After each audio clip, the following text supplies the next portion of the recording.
Welcome to Let Me Fix This. Enjoy the video. You begin by connecting the headphones and opening settings on your iPhone. Once done, tap Music, then EQ. That's the only native place Apple Music reads for tonal changes.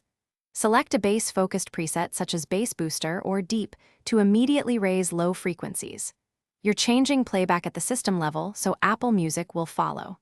Make sure volume is set to a comfortable level before switching presets so you judge bass impact accurately. Once the EQ preset helps but you want more control, go to Settings, Accessibility, then Audio/Visual and enable headphone accommodations. You can choose custom audio setup and boost low frequencies specifically. This bypasses preset limits and targets bass for your headphones. Tune the intensity slider while playing a bass-heavy track so you can hear changes in real time. Once satisfied, the system applies this processing to Apple Music playback, giving you a stronger. You finish by testing. Play a bass-forward song and switch between EQ presets and your headphones accommodation to confirm the effect. On a Mac, open the Music Apps window menu and choose Equalizer for desktop control. Make matching changes there.